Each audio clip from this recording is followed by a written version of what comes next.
to the Hash with Stacie Shea. Okay. Special edition. I don't know if we started or not, but I've got with me JP Connolly. In the background, we're here at Kenny Dorr's backyard. In the background, you'll hear there's a filming of Blues Monday going on because that's the kind of things that goes on here at Kenny Dorr's backyard. Yeah. We're just part of the scenery. So what I wanted to talk to you about, though, is I put up a post the other day on Facebook about the KView article about Prop A. Yeah.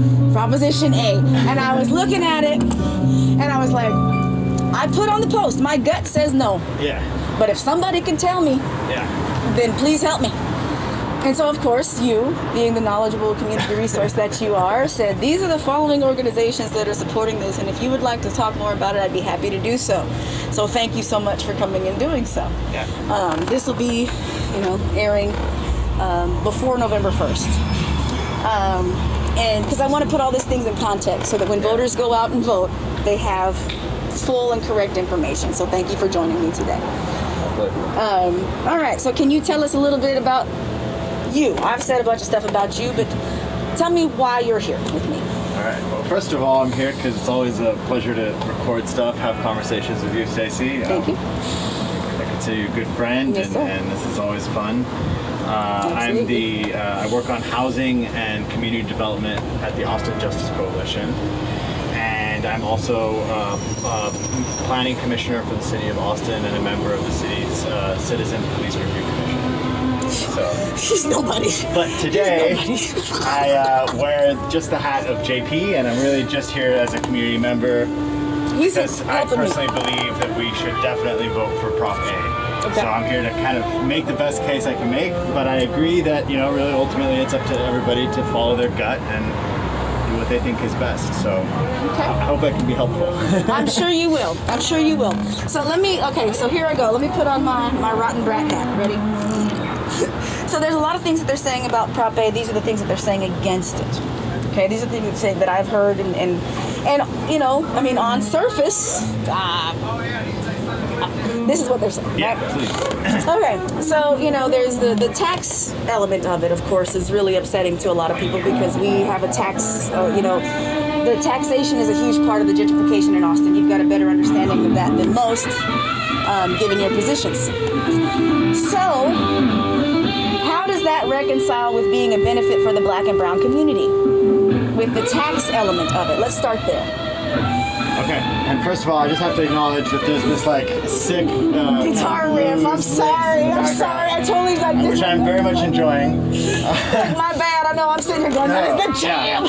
So I think the tax issue is one of the major things that really is of concern to us, and it's something that we've spent a lot of time thinking about and arguing and debating about.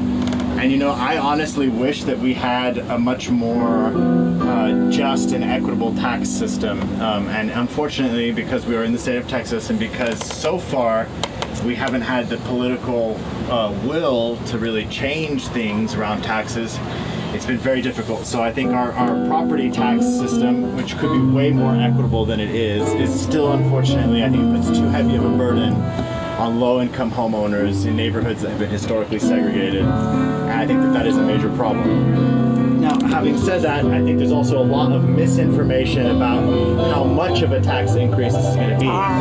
There's a lot of people saying this is going to be a 25, 23, 24%. I've heard different numbers out there. 26% is the highest, like 25.5% or something. And that is absolutely false. It's very misleading. And the way they arrive at that number is because if you look at your property taxes, not all of your property taxes go to the city of Austin, right? So a chunk of your property taxes go to AISD. A chunk of your property taxes go to public health infrastructure that we have. A chunk of your property taxes go to a chunk of your property taxes go to the city, and a chunk would then go to Prop A, right, to Camp Metro. So they arrive at the number 23% by saying it's going to be a 23% increase of the piece of your property tax bill that the city takes.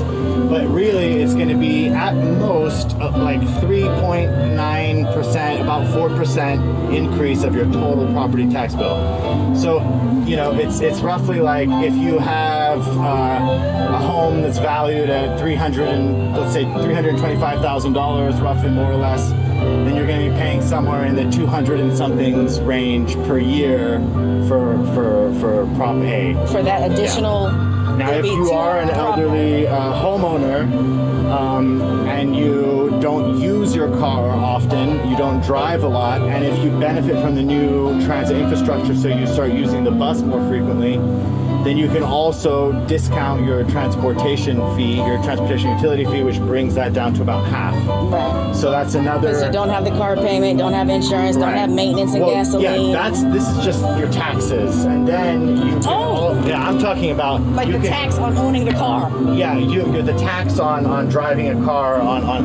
We all contribute to the city's transportation costs right now. If you don't use your car often, you can file something on the city's website, and you can bring that down to half.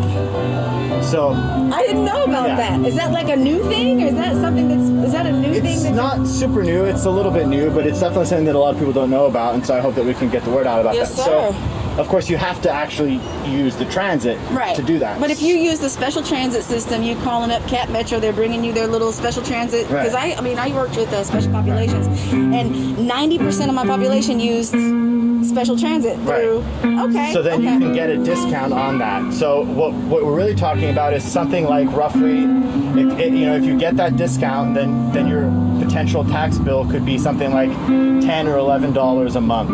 As if your home is valued at $325,000, and then if your home goes up a little bit, but we're still talking about basically a 4% addition to your property taxes. So it's not 23%, not 26%. No, hell no. I would not be here supporting it if that was the case. This is so it's 23% in that one little bucket. 23% of the amount that the city takes from your total property tax bill. Right. But that's a tiny percentage of the total tax bill. Most of what you pay goes to AISD, to be honest. Right, which we can talk about that some other time. So most of what you pay goes to AISD, and then you pay some stuff for public infrastructure and for other public goods, and the city is one chunk of that. So that's just, I think the first thing we need to clear up is that. Now, not everybody is going to be paying the same amount. There's a number of ways in which it's calculated, and so I think that for a lot of lower income working class families, it's going to be a little bit lower. Now, that in of itself, I don't think is a sufficient or satisfactory answer. People are hurting from COVID. People are at high risk of displacement. A lot of people already can't afford their property taxes. Now, of course, let me be clear. This is not going to affect your homestead exemption. If you have a homestead exemption, this doesn't change. If you have a historic preservation exemption or anything like that, that is not changing with this. So you still have that. But I agree that people are hurting, and I think that we need to do more. Now, accompanying Prop A is $300 million specifically targeted for anti-displacement. How that $300 million gets spent, that's a fight that we're going to have. So let me ask you this. Why is that money in that block with Prop A for displacement? Because aren't they separate? Because we fought to get that. Okay, look, give us somewhere. Put it somewhere where we can use it, please. Well, no, so what happens is, we've been looking and studying the impacts of transit infrastructure around the country, and we've been having this conversation actually for more than a year now, where we basically say, okay, throughout the nation, new transit infrastructure has a serious problem, which is it tends to increase the property values in the areas surrounding new transit infrastructure. You start to have new development. Right. One of the major problems is actually commercial gentrification, where you start to have fancier new stores replace the older community businesses that were there. Now, these things are happening in Austin all across the board, regardless of investing in transit infrastructure. Now, the question is, can new train stations make it worse? Yes, probably. So that's why we said, look, we're not going to support this unless we have a mitigation plan for how we can come in and do something about it. So one of the things that we fought for was to say, $300 million is a tiny piece of a $7 to $10 billion bond. some $7.5 billion, and then we're going to get more money from the federal government to complement that. 300 million is a small piece, but at least if we have 300 million locked in, then we can use that to do neighborhood stabilization. Now, how we do that, that is going to be probably like 80% of what I spend my time fighting about next year and the coming years if this thing passes. Now, if it doesn't pass, then life goes on in Austin and the status quo continues. But we still get the gentrification. We still have the displacement that's already happening, but we don't have the transit infrastructure. Right. We can't get anywhere. Yeah. And I think it's also worth mentioning that the bulk of this is going to bus infrastructure, right? A lot of people think transit, they think trains. Trains are sexy. Trains are what get people really excited. That was my next question. I'm glad we're going there. Most of this is going to be an increase in express and Metro Rapid bus lines. 7 new Metro Rapid high-frequency bus lines. Those buses will be paying they'll create good high-quality jobs for workers who are going to be building the stations and infrastructure, and for bus drivers. That's why we had Brent Payne from the Amalgamated Transit Union come out and say that they support it, because it's high-quality jobs. It's high-paying, secure jobs. And those jobs go to people of color in Austin. They do. So there's a positive there. There's a benefit there. Yeah. But when we're talking about trains, planes, and automobiles and things, let's talk about it as it relates to COVID-19. During COVID-19, are you going to get on a subway? Have they done any environmental studies to see if that's even feasible to do that while they're securing those funds for that? Because and then also, are they considering how much disruption it would be to the motion of downtown if they decide to put a train under there? Right. Well, there's no train going under downtown. It's going to go under the river, though, right? No, there's a light rail line which is above the surface. Oh. So why are people talking about a train under the river in downtown? What are they talking about? It's because there's all kinds of no trains are going under any rivers, and there's all kinds of there is going to be a tunnel. There's one part of it that's going to be a tunnel, so it doesn't disrupt traffic. But that tunnel is not most of the train line. Most of the train line is above ground. It's rapid. So it's really no different than like the lower deck of 35, but it'll be covered. Yeah, it's light rail. So it's like if there's other if you go to San Francisco, New Orleans has some light rail. All major cities. Everybody else. Except for Austin. Everybody else. Except for Austin. Right? Because every time we have a chance to vote for something like this, what happens is there's this giant well-funded PACs that come in, and it's Republican money coming from out of town, funded by the Koch brothers. It's major car dealerships in Austin that always spend top dollar, and they run these super manipulative campaigns. Wait. Stop the train. No pun intended. So you said the people that are disputing this are Republicans and car dealership owners? Well, I'm not saying that they're the only people. Well, no, but you said those are there are funding car dealerships and Republicans. Yeah, and this is not just this time. Every major transit bond in the city that has failed because car dealerships poured a lot of money into campaigns to make it fail, and outside packs of Republicans who are in favor of more highways, more highway expansion and all that. Which is another thing that's worth mentioning, is it's like we're going to spend money on transit infrastructure regardless. Right. The question is, are we going to spend money on trains, or are we going to spend money on adding lanes to the highways? Right, which also contributes to gentrification. Right. And exactly. And so there's people in Austin that want to kill the trains, but they want to expand the highways. Now, if you go to Houston, you can see 8-lane highways with terrible traffic jams. Like the lanes don't. It's the mobility more so than the. And think about the space, the land that could be used to build housing, to make parks, to do things for the city, for the people, and instead we use that land for driving and for parking our cars. It's kind of ridiculous. wild. It's ridiculous. Once you see the amount of space downtown that is allocated to parking garages, you can't unsee it. Is it disgusting? It's ridiculous. We have homeless people, but we have giant Parking 5-story structures. parking garages. We have homes for cars in Austin. But not for But people. not for people. Also an excellent segue. Thank you. I love talking to you. Okay, so I was listening. Okay, so we've also got like a commissioner's race going on coming up, right? Yeah. And so there's some folks that are 100% for lifting or putting it back, reinstating the camping ban. What are your thoughts on that? Like, as someone who deals in housing, let me frame this up a little bit. I personally think, and as I was listening, like, how are you going to how are you going to instate a camping ban when you have nothing else in place to house these people? You're basically saying, look, if you don't have money, get out of Austin. And that's not okay. So how do we reconcile that? What is the city doing to reconcile that? And is any of that $300 million going towards that? Well, I definitely don't speak for the city. Of course not. Of course not. But now, you've got a lot of yeah. knowledge on the subject. So Now, you understand how it works. What I see when people talk about lifting the camping ban is really what they're talking about is criminalizing poverty. Right. They want to make it a crime to be poor in Austin. And the irony is that this is coming at the same time when we're seeing that like the eviction moratorium that we had is starting to be lifted. And so people are now going to court and there's now eviction proceedings taking place. And every family that gets evicted is a new homeless family that we just created. Right. So if you are opposed to homelessness in our community, you should be a passionate campaigner against evictions.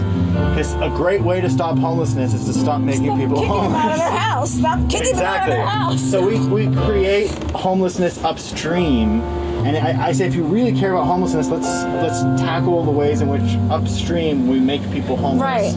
And what are some of those ways? May I ask? Like, what are some ways that we as Austin make people homeless? Well, first of all, the cost of housing is exorbitant. It's just very expensive. You know, rents, even affordable rents in extremely affordable developments are pretty expensive right now. And one of the reasons why is because we don't have a lot of housing. There's a shortage of housing, so there's a heavy demand on housing, and apartment complexes can charge high rents for very shitty infrastructure because they know they can get that kind of money. Because where else are we going to live? Right. So, we could advocate for creating more housing. Another problem is that we need to stabilize. We have all these existing multifamily apartment structures, and they're all at risk of being demolished, redeveloped Right. into fancy new units that are going to be twice as expensive. Right. So we need to stabilize those units, and one of the ways to do that is actually to have the city come in and just buy the land under those units and turn that into some kind of a land trust where we can keep those apartment complexes stable long They've term. done that some over here, right? Yeah. Some, but not enough. Not enough. And the more we do, the better. And that's another way upstream we can prevent people from becoming homeless. So making more deeply affordable housing, and then also more job opportunities, I think, and because of the pandemic, relief is extremely important. People have lost their jobs. I wish the federal government, I think the federal government has a responsibility to take care of all American citizens. All American Don't say like during this anybody time. living here who contributes to our way of life, which they aren't all citizens. Right. Like, all but they're people, members of our all community. people in our community need to be taken care of. So I'm a big fan. I'm a big proponent that we create more COVID relief packages for next year. And specifically talking about transit, the $300 million that will accompany Prop A. Mm-hmm. I want to fight to make sure that $300 million is channeled into gentrifying neighborhoods to stabilize housing as much as possible. Like, that's going to be the fight. Now, will we win that fight? Depends if the community shows up. The lesson of 2020 should be, if you have a large, active mass movement, then you can get shit Then done. stuff can happen. Yeah. If Right? you sit at home And bitch. and you bitch And or piss you and post moan and about it cry. on Facebook, I'm not sure what game, but if you have an active, engaged community, putting constant pressure on elected officials, you can create political will. I believe that. I do too. I 100% do. Like yes, the power is, whether we want to believe it or not, the power is still with us. That's why I say we need to vote for Prop A and then roll our sleeves up and get prepared to fight to Tell make them how it to use into that. what we need it to be. If we just vote for Prop A and sleep on it and think, oh, this is going to work out, then No. it's not going to be equitable. I I'm promise. glad you made that point. I promise it's I'm not going to be glad you said equitable. that. It's not automatically equitable. It's equitable because we fight to make it equitable. Are y'all listening to this, y'all? If you hear that, it's like the money is there, the resources are there, but we have to fight. Right. Because they're not going to just go, oh, black and brown people need stuff, let's go help them. No. And that's not because they're necessarily racist, bigots, and sensitive people. It's just out of their realm of understanding. It's not their experience. And The so they system take is designed to ignore us. and that's just it, you know. But we can change that, you Right. know.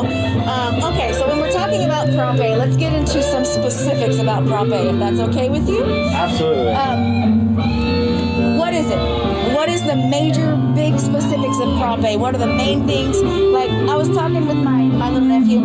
He goes, if Biden wins, I'm going to get up. I'm going to go to school. I'm going to do my homework. I'm going to go to bed. If Trump wins, I'm going to get up. I'm going to go to school. I'm going to do my homework, and I'm going to go to bed. What is it about Prop A that makes that different? Right. Like, difference from the day that it's not there to the day that it is there. Well, if Prop A passes, then in a few years, and in shorter in some cases, we will see first and foremost a new improved bus infrastructure in the city. Can I pause you there for a minute? Yeah. Is it going to go over to the Loyola area, over to those areas over there where they took all the stops out again? Are they going to reinstate that and make those areas where mostly black and brown people live more accessible? Is that part of it, or is that part of that $300 million fight you're talking about? No. So, I mean, it would be helpful if we had a map here and we could point to What's things. right there? I'm just kidding. The wide expanse. I've edited it in. Most of the, like if you look at so Prop A is a new rapid transit system for for all of Austin. Now, is it perfect? No. Does it go everywhere it should go? No. I think it could go further into District 2, into South Austin. I think it needs What to do about West more. Austin? I think it should go to West Austin. And there's a whole fight there because people in West Austin don't want. They're like, no, we don't want people bringing poor people into our town, into our listen. So I'm totally with you. We should continue to fight to have bus lines going to West Austin. I'm absolutely prepared to have that conversation. Like we need, rapid bus lines going into parts of West Austin because that's where the jobs are. That's right. And so we need to help people, working class people, get to parts of town where there's jobs and economic opportunity. So there are flaws in Prop A, but if you look at most of what Prop A is going to be doing, it's going to massively expand the bus infrastructure with high-frequency buses. That's like buses every 15 minutes. Right.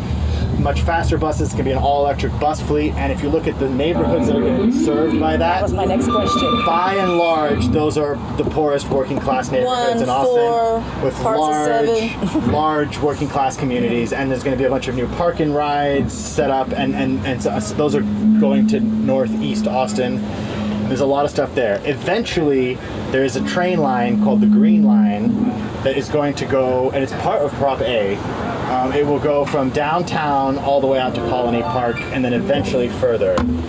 That train line would be very helpful to people of color. Unfortunately, it's going to take several years. There's going to be preliminary work done, but it's going to take several years for that stretch of it to start. You can't just build a train overnight? That's ridiculous. So, I'm just kidding. Yeah, so, and when we have that train going out there, we're also going to have to do preemptive work to prevent gentrification out there, and that's going to be very important. Well, you know that they're already prospecting out there. Like, they're already just bumping a little bit out further to time. That's not Austin proper, all the way out there past the toll road and everything. And there's folks looking at it. I don't want to sound. This is totally. I'm not going to say. It's totally off topic, but you can always tell if you look where the ministries are going. If a ministry is in an area and then they set up in another area, just know in 15 years that place is going to be because they're real estate prospectors. But anyway, that's neither here nor there. No, yeah, it's real. I mean, these are real problems that people face, and we can't address them all through Prop A. I think. Thank you. And we can't all, and also, we have to be honest. Is Prop A perfect? No, it's not. Actually, I spent most of the past several months critiquing Prop A. So I know lots of problems with it, and I can sit here and list off things that I think are problems that need to be better. But when I weigh the problems, and I weigh the problems that we'll have if we don't do anything. What are those? First of all, massive congestion. Just highway stuff is going to be bad. And then just thinking about like parking space, the amount of land in the city where we could build affordable housing, where we could do all kinds of things, just swallowed by the endless need for people to park their cars. Right. And another thing is highway growth, it encroaches upon the neighborhoods. Right. And highways create serious health problems. Yes, they do. People who live near highways have increased lung and cardiovascular disease. It disproportionately affects people of color. I was going to say, can we say something? Because Mopac is a highway too, but did you know that our whole city paid to put up them lovely walls along nice, to protect that community? It really is fascinating how much city money has flown west of Mopac. And I wonder why that is. I know. I think most. But they're there to fight for it. That's why. If we showed up to fight for it and could stay there all day and could speak and have like 100 of us back there speaking and showing up, then they'd give us the money. But we're not there to ask for it. Right, and it's because we work jobs. We have to go to work. We don't have, we can't sit home all day. We don't have, they have so much time and resources and money, and they make the most contributions during election time, and they have all this. But does that have to be the case? No. And there's more of us in numbers, and so theoretically, in representative democracy and representative government, the interests of the ones who there's more of us, those are the interests that should be prioritized, right? Not the interests of the few. And when we make that noise and we make them hear us, things start to change. Yes, sir. Not without a struggle. Never without a struggle. Of course not. That's why we gotta love the struggle. That's right. Like, hey, look, work out, man. You better But but if you're okay with a little struggle and you're willing to make that noise and put in some of that sweat equity, like you can win battles that you never thought you could win. So we need to continue pushing to make Prop A more equitable. But if we don't have it, then some of the problems, right? Okay, what'll happen? Endless highway growth and encroachment upon our neighborhoods. Okay. Serious health problems for people who live near highways. Environmental justice. Yeah. And then there's the problem that the city has, then there's CO2 emissions. Mm-hmm. Cars release ridiculously high amounts of CO2. They're a major source of our total CO2 emissions, and the city has a plan to reach zero CO2 emissions by when? So I think the original plan was by 2050, and then we updated it to 2040. Well, you're not going to do that by expanding I-35. Yeah, the city just created a whole new climate plan, and reducing car usage is a huge part of meeting that climate plan. So that's another thing. And the other thing is, who uses the bus the most in our community? Who stands to gain the most? It's immigrants and undocumented people who don't have driver's licenses either because they've been through the criminal justice system and they can't legally have driver's licenses, or because of their immigration or asylum status, or for a number of reasons they can't have driver's licenses. There's barriers. There's barriers. People with disabilities who can't drive, right? Homeless people, or people who are just barely homeless. So there's a whole number of people who depend on transit. These are not the people who use transit because they think it's nice or ethical. It's green. I'm doing my part to support the community. Yeah, no. These are people who, if they don't have transit, they can't get around. Right? Like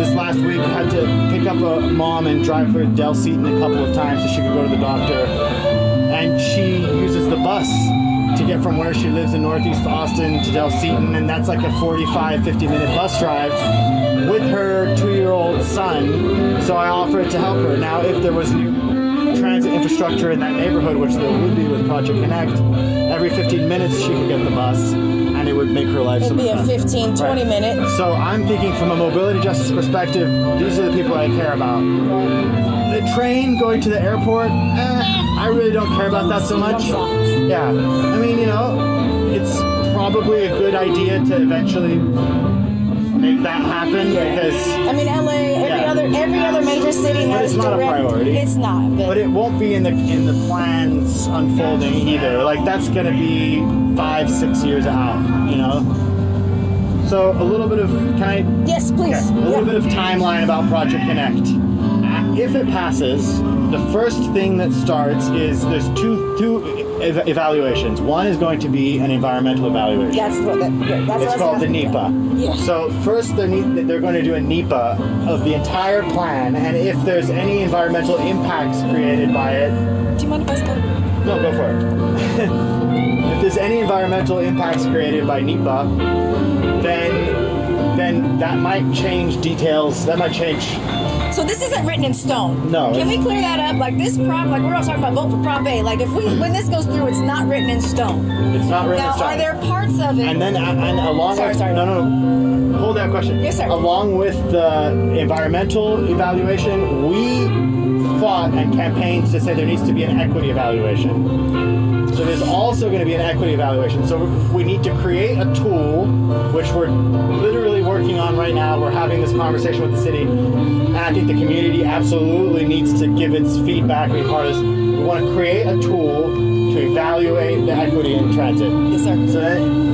So after the equity evaluation and the NEPA, then you start to have the first preliminary engineering work, the actual plan. Right. So there's steps ahead of us. So, and then who's going to oversee this? There's going to be 2 bodies that basically oversee this. Well, let's say 3 bodies. Okay. The basic of the actual spending and engineering work and infrastructure stuff is going to be overseen by a body called the ATP, the Austin Transit Partnership, which is going to be a body of 5 people. I wish there were more people on it, but 5 people is what we're going to get. So, Can I ask you do you know who those people are yet? we don't know who they are in terms of names. We know kind of roughly who they will be. One is going to be a person from the Cat Metro Board. Okay. One person is going to be a member of City Council. All right. One person is going to be an engineering expert, a person with engineering expertise. Makes sense. One person is going to be a person with financing and business expertise. Makes sense. And one person is going to be a person with community planning and community engagement expertise. That's like a good team. It doesn't sound like a terrible team. I wish I could make it better, to be honest, but Who else needs to be on that team? I'm happy with what we have. I'm not even going to complain right now, 'cause this is what we have. Well, and let me this say, is what other we roles would you? What do you feel like? Just on an aside, like who else would you like? Who other roles would you like to see? I just think or that areas of expertise. I just think that if it was a slightly larger team, then we could maybe have a little bit more democracy, a little more community participation. Right. But there is also going to be the CAC, the Community Advisory Commission, which will be a larger body. What that looks like, we don't know yet, but that's going to be community members responsible for giving input on this project. Okay. If the CAC makes a recommendation, then it goes to the ATP board, and the ATP board has to vote on it. But they have to take a public vote. Okay. So that means that if the CAC, the Community Advisory Commission, makes a recommendation and the ATP board votes on it, we can watch that vote. We can see who votes for it, and we can see. So just for clarification, this is the accountability process should Prop A pass. It's part of it. The part of the leadership and accountability planning process should Prop A pass. Right? And so this is all the stuff that we can't sleep on, right? So the moment it passes, then we have to make sure we get good people on the ATP board. We have to make sure we get good people on the CAC. We have to really do our homework around it. And then City Council plays a key part, because when we do the equity evaluation, we're going to create triggers. So the equity evaluation for Project Connect is going to create triggers. It's going to say this X, Y, and Z has to happen at a certain time. If it doesn't happen, that creates a trigger, and it triggers a public City Council hearing where the community can show up and testify. Say why not? Right. Yeah. Right. Why aren't you doing what you said you were going to do? Exactly. So that gives us a process where City Council, the 300 million, City Council is going to be responsible for that. And is it great? if we pressure city council, we can get them to If do we what make we it want. great, it's like if we That's show my up. theme. I'm like a little broken clock here. It's like, no, so anyway, show you had up. questions and I cut you off. I want to hear No, what that's your okay. I questions can't. were. I think. Sorry. What was I don't even remember because you covered everything so well. You know, like you got to what I was asking about. I think, but when we're talking about the equity of it and all, so is it fair for the city of Austin? I know. Oh my God, I think this is perfectly appropriate too for I guess too. You don't have to be scared of asking me questions. But I think that in a city where we've got a 6% and declining black population, is it reasonable for the black population to say, hey, consider us? I mean, playing devil's advocate here. You know, is it fair for us to say, hey, take care of us? Or is this something that would be helping to like reconcile? Because we were talking a little bit before. This is something that we should have done years and years and years ago. And with that, I 100% agree. This is something that would have been in 2000 and when all the but right now, with the black population that we have, is it fair for us as a people, as a black and brown community to say, no, we really want you to put most of this focus towards us? I mean, my answer, yes, I think it is. Yeah. But, you know. I mean, first of all, this is going to benefit everybody in Austin. In fact, the equity studies that have been done of the Lion show that it actually will benefit the Latinx community much more than it benefits the black community, if we're just being real. Just because of where it's going. Just because of where it's going. Latinx people will be using it more. But you know that also might mean that they're next, Right. as far as being pushed out of their space, because if it makes it all accessible and easy to get to, as you said before, increased transit. Well, you know, the train was how the West was won. Yeah. You know, or stolen. Yeah. You know what I'm saying? Yeah. Neighborhood stabilization is the name of the game. Thank you. We've got to stabilize those neighborhoods as much as possible. Now, does that mean there's going to be no change in those neighborhoods? No, of course not. And also, that also means that, like, we need to do more to increase wages for working class people. We need to do more to create job opportunities for working class people to actually help them be able to afford the rising cost of living. It's unrealistic to think that we can just freeze the cost of living at a certain place and that. Now, wages should increase to accompany the increase in the cost of living. They should go together Yeah, and they haven't. at all. Wages have been stagnant, so that's a For huge 25 years. that's a huge driver of displacement, and that is a fight that we need to continue having. It's a fight that we can't have only on a city level. We have to have that fight on a state level, and that's tough. Yeah. Fighting on the state level is tough, but who knows? This election, people are really engaged. Yeah, like we've been having more voters. We had Vote. more Who voters. knows? We might take the House. We had more voters do in the some first work. 4 days of early voting, you know, so I think but like I said, I'm so glad you're here to talk to us, because I think what's most important though is that engagement, is us show up and like input, say something about it, have some kind of thoughts about it. Don't just go with the flow and then be look up and be like, well, Yeah. what happened to all my stuff? You know? Yeah. It's like, no, you weren't there when they told you they were going to take it or asked you if it was okay. You didn't show up to tell them no. Right. And you didn't show up with any other alternatives. Because that's the other thing. Like, we've got a bunch of people that are talking about, you know, no to Prop A, or yes to Prop A, no to Prop A. But the people that are saying no to Prop A, there's no alternative. Right. So we say no, and then what? Some of the people who are saying no to Prop A, they claim to have an alternative, right? Where is There's it? this group called Our Mobility, Our Future. They put together a website. I went and I checked out their alternatives. And honestly, you can quote me saying this, it is the Fire Fest of transit solutions. Oh no, a hot mess. It's a hot mess of nothing. It's a word salad of marketing jargon. So they talk about things like mobility as a service, and we really look at that. Okay, it's Uber, right? It's ride-hailing apps on your phone. If you think we can solve the city's transit crisis in a really equitable way, With Uber, you have to have a credit card, and there's so many things. They talk about Ubers, self-driving cars, smart cars, and you know, scooters. Hipster shit. Come on, scooters. I hate the scooters. I think they're an eyesore. I think they're an eyesore. I'd rather see people camping on the street than see a whole that might bank be of scooters. redacted. I don't know. So all I have to say is the proposals of alternatives to Prop A are terrible. Because I think that matters. fares. You They're know, terrible. like if we really do have to, we have to do something. That is undeniable. We have to do something. If there's forward motion, and then if we've got some control over how that's done, then that's not a bad thing per se. And then with some clarification on the taxes, that helps me a lot too. Yeah. You know. Now, can we talk about? Is this how? Because okay, so one of the other firestorms about this was that, you know, the only time you can increase taxes more than 3.5% without a vote is if there's a pandemic or an emergency or something like that. And so there's people saying that this is being kind of sneaked in under that. Is that what's happening? Well, no, because taxes aren't being increased without a vote. It's a tax rate election. So if we vote for it and we agree, then that will increase the taxes. If we don't vote for it, it doesn't increase.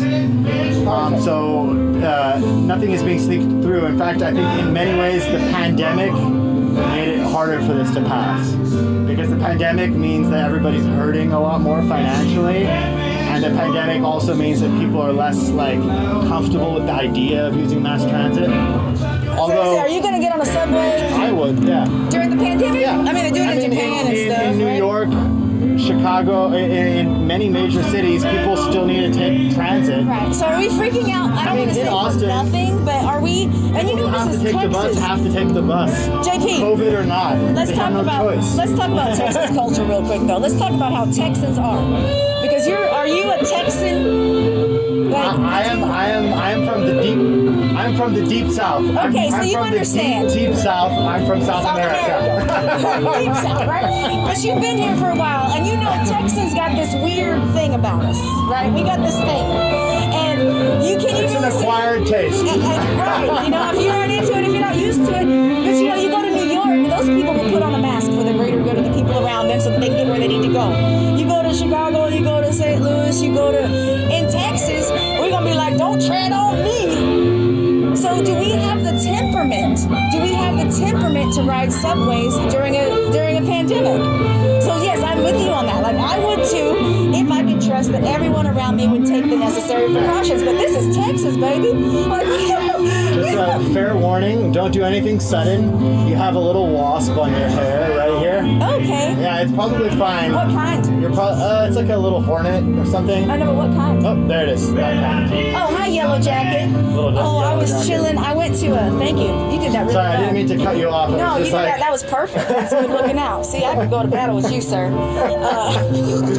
But no, one time, this is a total tangent too, but since we have my hornet here, that means something when a hornet lands on you, you know? Oh, yeah. But I was sitting talking to one of my friends at Central Market, and I felt what I thought was a leaf. It was when my hair was really long. And I felt a leaf right here. And so I just reached in and picked it out and pulled it like this, and I was holding a giant red hornet in my hand by its legs. And I just opened my hands like this, and it flew away. And I was like, well, that's a sign from the heavens about something, you know, and I looked up, you know. But anyway, so yeah, thank you for that. Yeah, I don't think the city is using the pandemic to sneak this through. Okay, good. I think they've wanted to get this passed. They've been working on it for a long time. Yes, sir. And in many ways, the pandemic kind of got in the way, but I'm hoping that it can pass regardless, even if it's not perfect. Now, is it true that this kind of goes against some of Texas culture? Yes, it does. But here's the catch. If we stick to this kind of individualistic mentality where it's each for himself and to hell with the That's rest, why I love talking to you. we're doomed. Thank you. We are doomed. Thank you. So we have to have some new paradigm where we become a community again, and that means maybe I start riding maybe I make a commitment to ride the bus twice a week, so I can be around other people in the city and get to know other people in the city. It's harder during a pandemic. I totally agree. Fingers crossed we'll get out of this soon. Yes, sir. But there's great value in talking to people and engaging with people that you wouldn't ordinarily engage with. It humanizes all of us. I love that so much about New York, like the being on the subway and the effect that has on the culture, where there's rich people, there's poor people, and everyone is in that space We're all together. sitting on the subway. Yeah. We're all on the subway. I think that does something good for the city. So it might be like a unifying factor because it gives people the opportunity to meet people they wouldn't ordinarily engage with. Yeah. And that's always a good thing, I think, you know? I think that's always a good thing. There was one other question that I wanted to ask you, and it was on the tip of my tongue, but it was another thing that deals with the correlation of of housing and this transit system, and let me think here. It left me. You think I'm gonna stretch very briefly because this wooden bench It's not comfortable. doing a number? And we're almost at time. Like we've done really good. We've got a lot of really good content here. Yeah. So let's all right. You want to talk about housing, right? I want to talk a little bit about housing, but really I want to talk about the housing as it. Well, what are we voting on coming up? Are we voting on anything that's going to be dealing with housing or anything like that? Or what are some things that we need to do as a community that we can do to affect housing? That we can do like right now, between now and November 3rd, to affect change in our city? I mean, one of the major things in terms of housing that's going to happen in Austin is the $300 million franchise displacement that comes with Prop A. So can we pause for a minute? What does that look like? I know you said we're gonna have to hash that out. We're gonna have to work out what that exactly. But when you say anti-displacement, Yeah. so you're talking stabilizing communities? Are you talking about giving checks to help people come out of foreclosure? Are you talking about making resources available so they don't have the city coming in and condemning their homes? Like, what exactly does that? Like, what kinds of things are you shooting for? Yeah, I think the list that you gave are top things on my laundry list of things. You know, Okay. I think that whenever you talk about a program where the city gives checks to people, then there's like all these like legal and ethical concerns about how you do that. You want to make sure you do it in a really smart way, Right. Because you can mess that up. But I'm not opposed to giving checks to people if that helps in certain communities, or having a program where I think we could give people a lot more relief on their utility bills. We could do things like that. And then I also think that we need to come in and take apartment complexes. The city should have something like a first right to purchase apartment complexes that are going to sell. That are transitioning into condos. Right, so someone's going to sell like this multifamily. The city should come in and take that and turn the land into a trust and stabilize that community. Now, we can argue about how to do that, like what the best way is, but that's one of the things. Well, it's the same they're doing with like Saxon Pub, and there's a process in place for it already. Yeah, some of it works better, some of it doesn't, but it can be done. It can be done. Yeah. And there's a model for it already. There's many sites in Austin that are owned by the city that people don't even know that it's owned by the city. And then there's also resources to help homeowners who are income. Now let's be real. Most of the people of color who are most vulnerable to be displaced by this are not homeowners. They're renters. Right. We talk a lot about homeowners, and I feel like in this city we don't talk enough about renters. Right. I'm a renter. I've been a renter all the time I've been here. I plan to be a renter for all the foreseeable future. And I'm very proud to be a renter. I don't feel like I need to own a home, and I think that we should have a politics for renters too. Absolutely. But we can also help homeowners. I think one of the things that we can do to really help homeowners is improve the city's home repair program, because a lot of elder people of color homeowners in this town badly need repairs in their homes in order to just keep them in livable conditions. I'm sorry to interrupt, but is it a matter of improving, or is it a matter of outreach? Because from my understanding, there's quite a few programs available that meet that need that you're speaking to, but people just don't know about it until it's too late. There's also lots of hoops that you have to jump through, so it makes it hard to qualify, and sometimes it's not always well executed. So it could be made better. It could be improved on. But home repair is one piece. It's not necessarily the only piece. Right. But that's the one that the developer will look at your house and then come knock on your door and say, you're in violation. Yeah, my question is, if we can't directly give people a discount, we're not allowed by the state to do anything like means-tested property taxes, right? We can't do any kind of like... We can't do sliding scale property tax based on income? No. That's illegal in the state of Texas. So because we can't do that, we could change that state law eventually, maybe. But because we can't do that right now, my question is, can we find other ways to help? To subsidize, maybe, or something, because I don't think a person, like the homestead exemption is great, but I really think that for folks that maybe don't qualify for the homestead exemption, but if you're on Social Security and you buy your home and you can afford it on your Social Security, your taxes shouldn't increase after that. Like, you bought it based on this. Right. You're a Social Security, you're a senior citizen, right. You're an elder in our community. why do your property taxes have to go up just because some young cat wanted to move in next door to you and build a $450 billion house? You know, so are those things that are options when we're talking about improving? Is that something that's even on the table? I mean, I don't even know if you're... But you understand what I'm saying? How do you mitigate these things when you got $750,000 houses going in next to $60,000 houses? Wow. Okay, I love that you know. I love that you brought that up, and that is a very profound and tough question, because I don't think there's like this one magic bullet to solve that. I mean, let's start with brutal honesty. Okay, I love it. Capitalism sucks.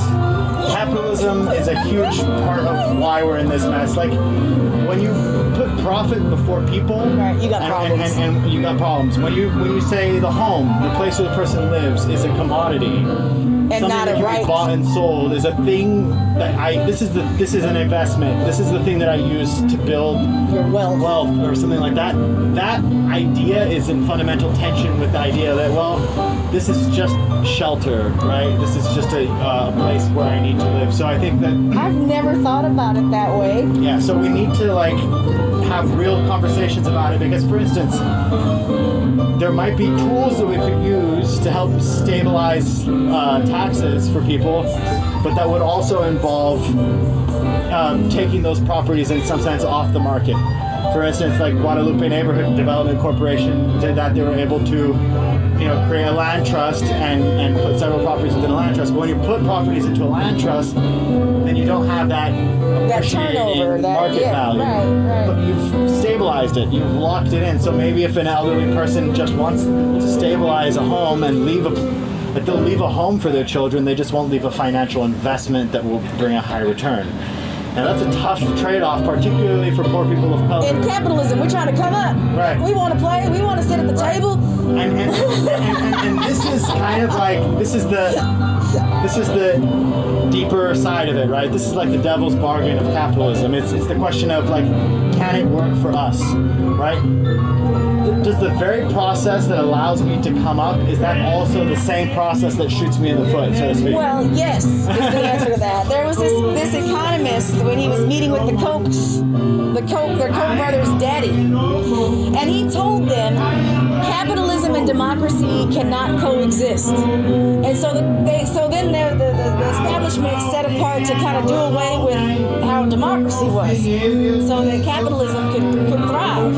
And then it did become the person with the most money is the one that's going to be heard.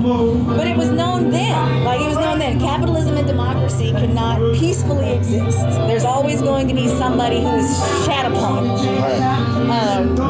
But how do we mitigate that? Because I don't think all capitalism is bad, honestly. I feel like if you work hard, you should be able to see those gains from that.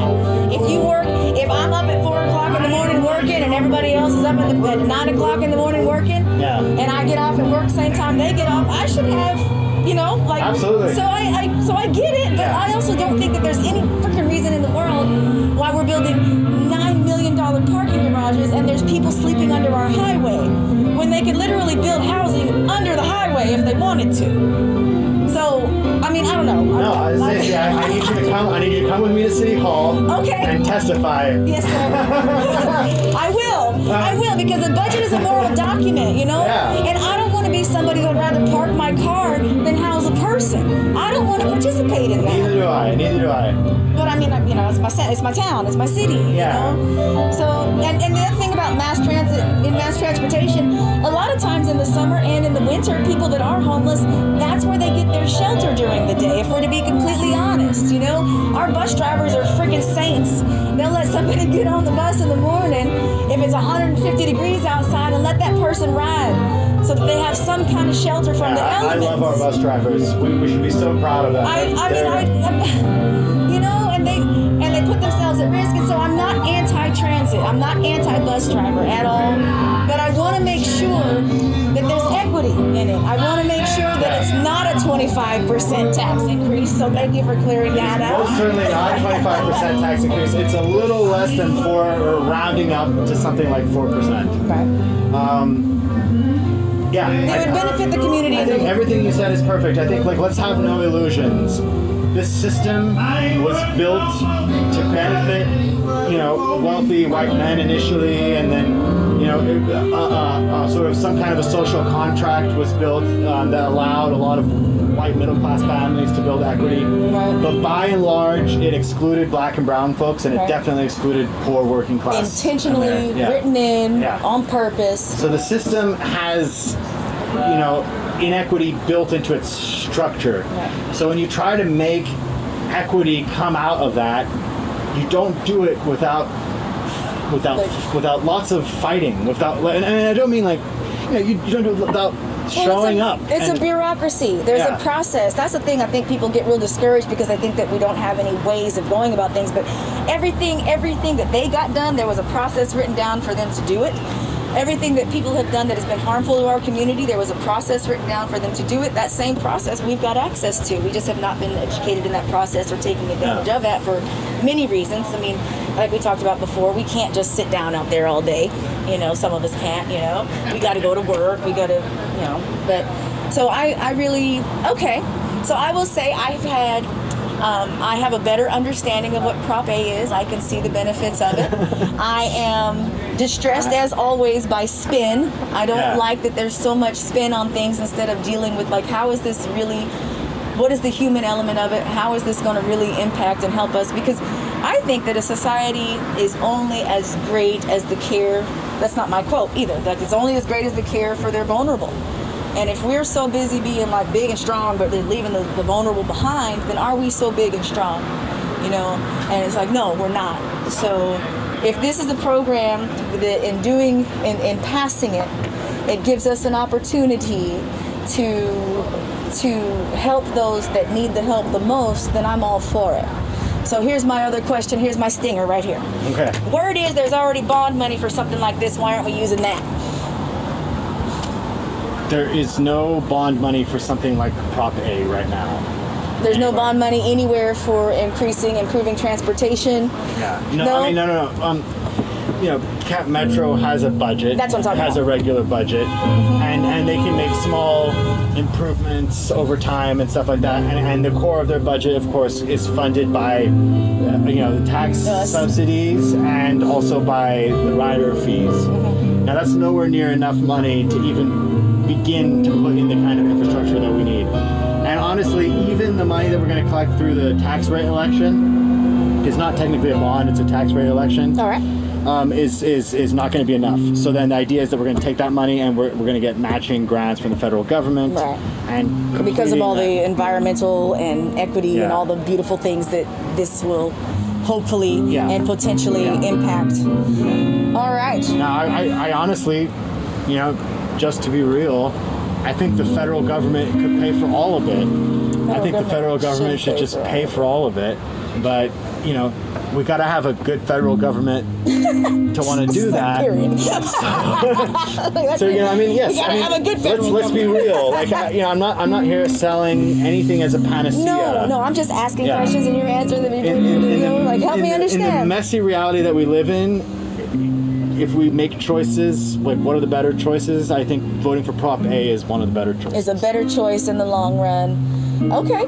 Well, thank you for that. Thank you for that very much. I think that's a good stopping point. Yeah. You good? So I want to thank you so much for coming to hash it out with me today. Always a pleasure. Always a pleasure. Joao Paulo Connolly, y'all. Activist, powerhouse of the community. A legit dude. Look him up, follow him. Stay involved in what he's doing. We can save weed.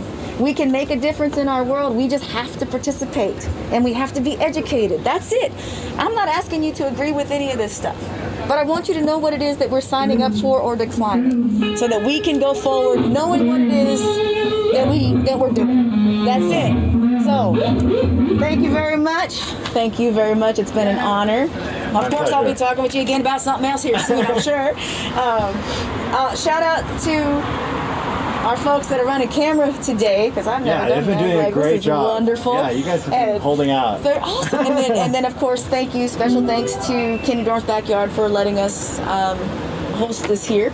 And in the background, you hear Oscar over there doing his filming for his Blue Monday. So keep up with that too, man. We're a family, man. Love runs this place, and we, all of us, we can get together and we can make this look how we want it to look, y'all. So let's do it. Thank you. Thank you very much, y'all.